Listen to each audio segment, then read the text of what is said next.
Fusion Worlds Set 2 is really more like a Set 1.5, in that there is a ton of legacy support to bring back Set 1 archetypes. Let's check it out. When looking at Set 2, the first thing that pops out naturally is the Tournament of Power support, and as such, we're getting a ton of Universe 7.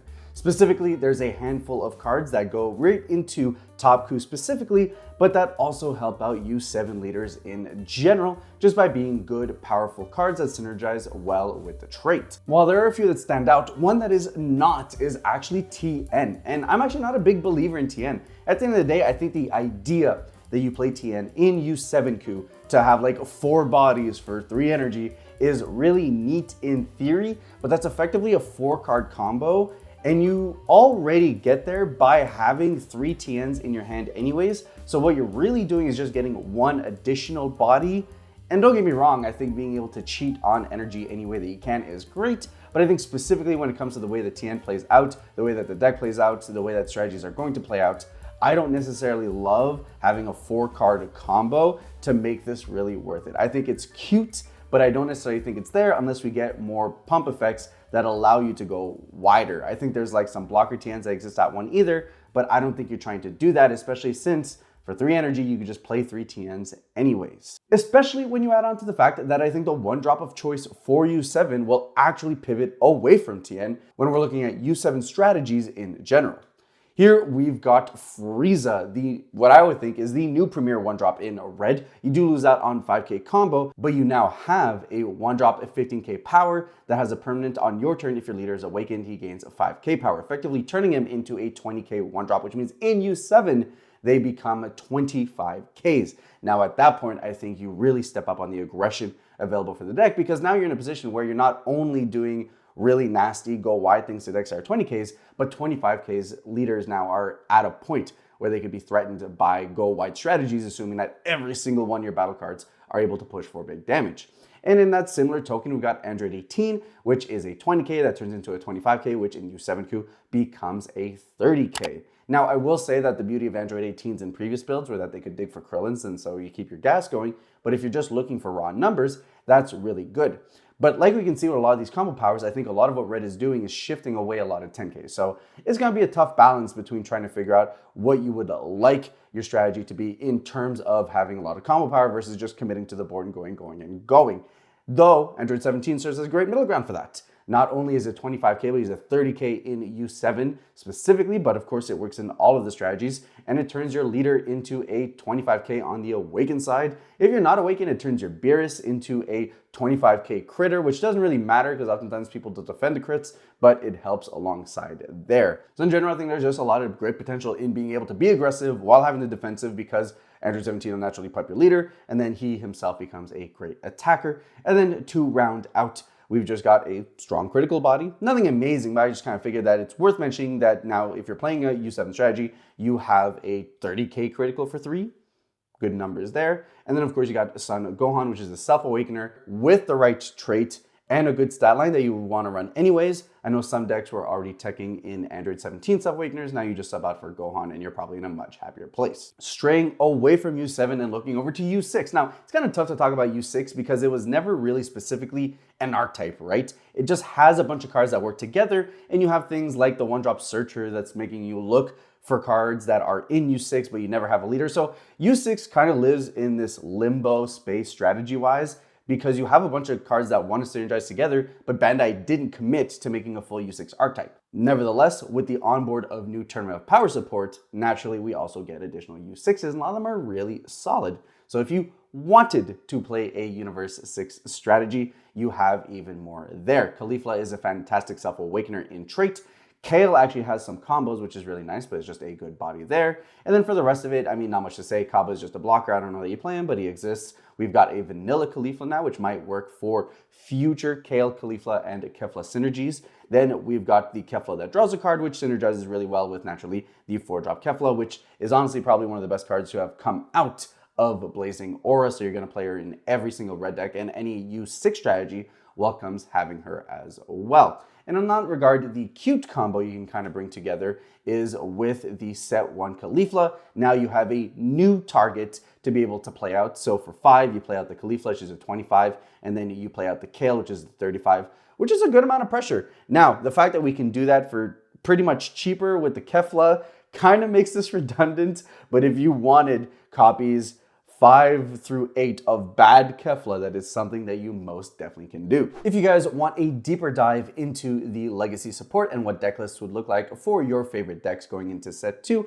I post a bunch of competitive and meta articles over on my Patreon with a bunch of additional perks, so you guys would definitely want to check that out. Links in the description and the comments below. Shifting away from red, because turns out red is all universe stuff because it's all Tournament of Power, we've actually got a starter Vegeta with some support and honestly, some really good supports. So Bulma is just her best impression of Harumaki on play, giving your Vegeta a 10k. So very much welcome there, especially since it can target the leader, it can target the battle cards, and it synergizes really well with this 4-drop, which is a 30k Vegeta on play. Play up to 1 Bulma, would cost a 1 from your hand, which is fantastic. You get a 30k plus you get that 10k pump, and then activate main once per turn. If you have 7 or fewer cards in your hand, this card and your leader card get 5k power for the turn. So by itself, even without the Bulma, this will turn your leader into a 40k when you account for your leader's activate main. He himself will become a 30k, and then of course the Bulma can pump that up to either 50 on your leader side or 45 on the Vegeta, and then you combo the Bulma away. This combo is incredibly strong, goes a long way in terms of guaranteeing that Vegeta is able to push through, and honestly gives Vegeta a lot of push as being the aggressive leader that it wants to be. Moving away from the starter deck, actually Goku Black is probably one of the most interesting legacy supports that we can actually look upon. It got some great cards, both in upping its consistency, but also giving it additional targets that actually allow it to play in not a such linear way, while actually still having some good bodies on board. First off, in terms of the consistency realm, obviously we need more Zamasus to be able to activate our ability. So we have a new 1-drop Zamasu. If you have a Goku Black battle card on board, this can't be KO'd. And then on play, look at the top 5 cards of your deck and reveal 1 Goku Black and add it to your hand. Place the rest at the bottom of your deck in a random order. The fact that we have a Zamasu that searches a Goku Black does a ton of work in terms of upping our consistency, especially since the pool of Goku Blacks has gotten so much better. Then we got the 2-drop Zamasu permanent. This card can't be removed from the battle area by your opponent's skills. And then when attacking, discard 1 card from your hand, draw 1 card. Upping that consistency by being able to give us more draw and actually having a good sized Zamasu body, a 20k, with a permanent that makes it really hard to get rid of. So when we keep that in mind, now we have much more reliable ways to set up our board to be able to go for some big Goku Black plays. And our Goku Black plays actually have more variation now. We've got the 3-drop Goku Black. When attacking, look at the top 3 cards at the top of your deck and play up to 1 Zamasu with a cost of 1. Place the rest of the bottom deck in a random order. So of course, Goku Black playing into a Zamasu so that you can play into more Goku Blacks. Very much welcome. And we've got the 4-drop, which is arguably one of my favorite cards of the set. We've got a 4-drop Goku Black, 30k body, 5k combo. When attacking, if you have 7 or fewer cards in your hand, choose up to 1 of your opponent's battle cards with a cost of 2 or less and place it at the bottom of the owner's deck. Now, 2-drops aren't the most impactful thing in the world, but when we're considering tempo, right? Let's say you awaken early and you're at 3 energy. The fact that for 3 energy, I can go Zamasu, search, tutor, whatever I need to do to go into this Goku Black and use a 30k beat stick that got rid of your opponent's 2-drop, I think is great momentum on your side. So just these cards alone make the deck so much more interesting for me. And while I don't know what its place might be in terms of being a meta contender, the fact that now the deck has lines it can make as opposed to the 1 line that it needs to turbo into, and if you don't see it, you lose, I think does a whole lot for the deck. And then to wrap up on the Future Saga, of course, we've got a bit of Trunks support as well. Now, Mai is a little bit more generic when we're talking about legacy support, but I think in Trunks is where she makes the most sense, because alternatively, you could just use Vegeta for most other strats. But because Trunks has his bounce ability, I think it serves him well to potentially have 1-drop options that allow him to be able to use it on 4-drops that your opponent might have there in your way. 1 cost, 5k power, 10k combo on play, chooses up to 1 of your opponent's battle cards and reduces cost by 1. Again, I do think it's redundant because you're likely to want to play Vegeta anyways, but the fact that there are more ways to be able to utilize it specifically for Trunks, I think is very much welcome. Then we got the 4 cost Vegeta 30k 0 combo, very similar to the one that we saw for Vegeta. However, on this one, when attacking, if your leader is Trunks Future, look at the bottom card of your deck and play up to 1 blue battle card with a cost of 2 or less. Place the rest at the bottom of your deck. 2 things. 1, I do like that this one's a little bit more generic. It allows for any 2-drop, which means For whatever reason, if you're running other 2-drops in your deck and you get lucky that you have one on the bottom of the deck, there you go. But naturally, this also works with the 2-drop 30k Future Trunks. Now that we have additional ways to be able to get out bodies, and the fact that it's on a body and it's repeatable is huge. I think one of the biggest mishaps of the old archetype is the fact that Time Machine is not a field card, and the fact that it's an extra card that you just constantly draw into and it's dead and so on and so forth, and you can't repeat it unless you like start looping more combos. It's just a lot of work to not really get there. Now that we've got a good sized battle card that can apply aggression and be able to push out more Trunks, I think is very nice. I don't think we actually play the Future Trunks archetype going into set 2, but the fact that we have more options if we want to do so, very much welcome. Shifting over to green, and we're looking at Broly. Now, honestly, the Broly support is both mid and really solid. The Paragus is like unplayable in my opinion, but at the very least, the Broly that we got out of it is very solid. 2-drop Paragus BR 20k power 5k combo. When KO'd, if you have 6 or more energy, add up to 1 Broly BR from your drop to your hand. Now, this is very specifically Broly BR. So this only works with the 8-drop and now 7-drop Broly, and then I think there's a couple of promo Brolys that fall in there as well. Nothing great. Obviously, you can't manage your own KO with any of your cards, so you can never line this up yourself. So you're just at the opponent's mercy of if they ever give you another Broly, which odds are they won't. So for the most part, I don't think this card ever really sees any play, at least with the way that we play green right now. Alternatively, though, the 7-drop Broly is really solid. A 40k attacker, 10k combo for 7. Activate main once per turn if your leader is a Broly. So very specifically, only in Broly decks. Choose one, it's not up to one, it's choose one of your battle cards and one of your opponent's battle cards, add them to the owner's energy in rest mode. And I will say that this support is actually really, really solid. Ways for green to be able to get stuff off board that's not KO is really real when we consider of how much KO protection we've actually gotten in set 2 across all the different colors. And giving your opponent an energy that late in the game doesn't matter as much. We're actually going to see some Gohan support that plays the same kind of removal, but the point in the game at which you do it actually hugely changes how relevant this is. But in late in the game, giving your opponent another energy when they're already at 5 or 6, not that big of a deal, especially if it's removing a really annoying body. Otherwise, he's a big attacker, and the fact that he's a 10k combo, meaning that he's a big body that's not dead in your hand, is absolutely huge. This is a great card for that strategy. Pivoting over, however, we're going to talk about Gohan, and that's where things play out a little bit differently. We do have an up in consistency. I think that's the biggest thing Gohan has for him, is the fact that he has more cards to enable him to do the things that he wants to, especially leaning in on Gohan's and Goku's with the 1-drop Chi-Chi, 5k combo on play. Look at the top 5 cards at the top of your deck. Reveal one Son of Goku or Gohan childhood, add it to your hand, erase the bottom at the bottom of the deck in random order, which really means that this also switches the SCR, which the secret rare isn't as good as it was in the past, given the way that board's established now, and you got A17s and stuff like that. But nevertheless, we do up the consistency of being able to find more of our searchers, more of our rampers.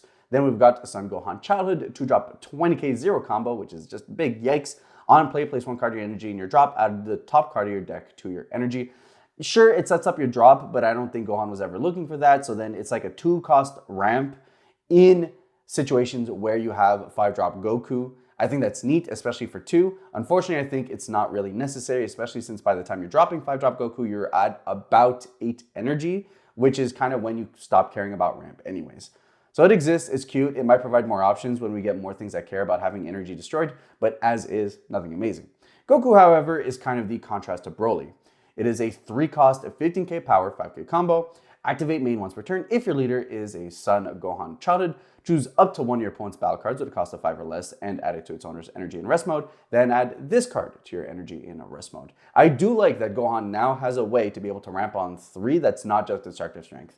Upping that consistency, massively important for these ramp strategies. As removal, it's very iffy that you're ever really going to want to commit to that part, because there's a huge difference between giving your opponent an additional energy when they're already at 5 or 6 versus giving your opponent the energy that puts them at 5. That's a whole different wave of tempo. It means you're dealing with bigger bodies much sooner. And honestly, the only time I would ever really consider using this is later in the game when I'm really in a pinch and I need to get rid of something. Like maybe turns 5, 6, 7, I need to get rid of an A17 to be able to make my push. Then maybe I do this. But otherwise, it is very precarious to get your opponent to that 4 or 5 energy zone earlier than they need to be, especially for these green decks. So on that world, I think it's neat. I think you can set up from some really great plays, but I think you need to be super careful about how you utilize this card. Finally, we move over to the androids, and they have some of my favorite support. actually going into the set. So first you have 2-drop Krillin, 20k on play. Look at the top 5 cards at the top of your deck. Reveal 1 Android 18 or 1 extra card added to your hand to place the rest at the bottom of the deck in a random order. And this becomes even better when you consider that a lot of the best cards that you want to be playing are Android 18/17s anyways, like the one that we're about to see. So I think this is a fantastic option there. It's 0 combo, which sucks, but you're upping the consistency. You're putting down a 20k body, which can help you control board.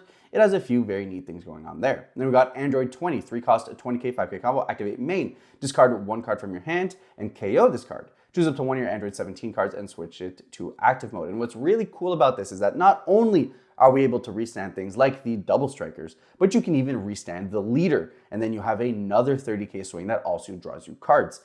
So there is some fantasy land where, let's say you've got 9 energy, you can drop 3 Android 20s, swing for 20, because you can still attack with them, activate their main, restand your leader 3 additional times, draw 3 additional cards, swing for 30k, and that's if you're not planning on doing any of that synergy with the double strikers or anything like that. So I think this card's really neat. I think there's a lot of room to explore where this can go, and obviously it scales with future design if we ever get additional Android 17s. And then finally, one of my favorite cards, anyways, of the set. Android 17, 18, 4 cost, 20k power, 10k combo, great numbers across the board.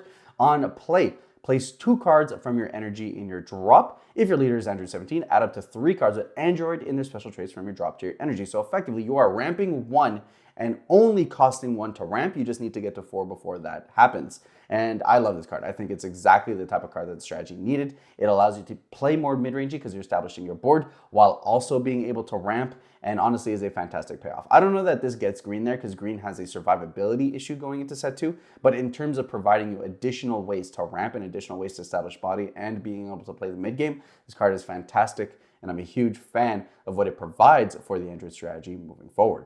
Finally, we're breaking down yellow, and on the yellow side, it's kind of tough to talk about Frieza because Frieza is such a generic leader and very few things work only specifically with him, but I've pinned a couple of cards that are very naturally meant to intend to work with other Frieza cards or the Frieza leader. First is the Frieza 3-drop, a 20k, 10k combo, so decent stats. Auto your turn once per turn. When this card is switched to active mode by a skill, choose up to 1 of your opponent's rest mode battle cards with a cost of 4 or less, and it can't switch to active mode during your opponent's next turn. I think this card's fine, but we get other cards that are more generic, like the 3-drop Gohan or what have you, which don't repeat it over and over again, but they don't require your leader to use the leader ability on something that's kind of a mediocre body. So I think it's cute. Naturally, it also works with effects like body change and things like that. But I don't know. I'm not sold on the Frieza. I think it's fine. I think it's cute. I think there are worlds in which maybe you get infinite locked by your opponent and that really sucks.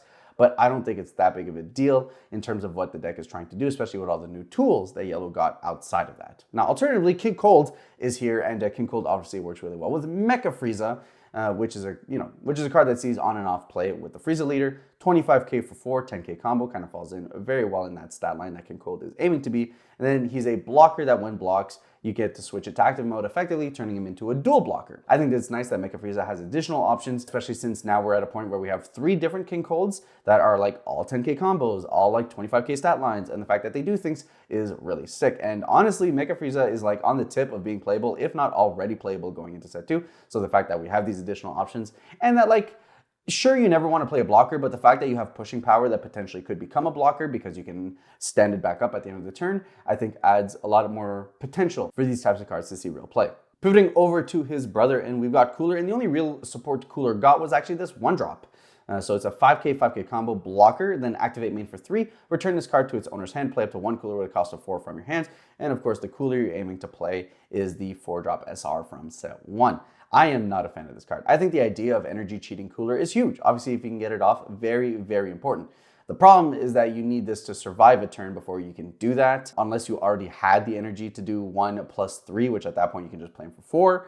So I'm not a big believer in this card because there is no shot in which a 1-drop 5k is ever surviving an entire turn cycle if your opponent wanted it gone. So it's a cute card.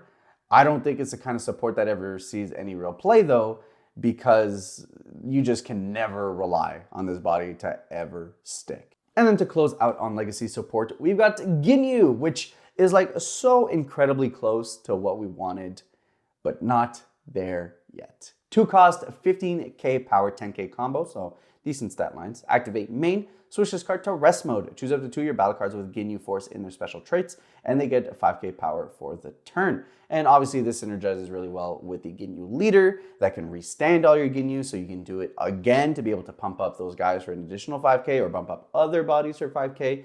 And while I think a Lord Effect, which a Lord Effect is an MTG term for something that bumps up all of something of the same trait, is a welcome thing and something that Ginyu really wanted, the two-parter of this in itself being a Ginyu card, meaning it's harder to play when you're doing your Raccoon into Ginyu SR into additional plays, that makes it harder to be able to include. And then the fact that it's only 2 of your cards and you're losing an attacker for it that you paid 2 for. This was so close to being exactly what Ginyu wanted, but unfortunately I think the way that it plays out in a game just doesn't create enough value when you consider how much of a power bump every other color got. So while I think it's neat and just on the cusp of being what the deck wanted, especially since, you know, you could use body change to restand them and give more pumps, and the lines exist, I just think they're a little too convoluted for how straightforward the deck wants to be. Set 2 provided a good amount of depth in the card pool to allow us to explore decks more in depth, and I'm so excited to see where that goes. While I do wish the set was a little bit more standalone, I can appreciate being essentially a set 1.5 in terms of providing us more ways to play, and you guys already know that that's the biggest thing for me. I just want more ways to play. And with that, I'm excited to deep dive into every single archetype with the release of Blazing Aura. Let me know which one you guys prefer over in the comments, and I'll catch you guys on the next one.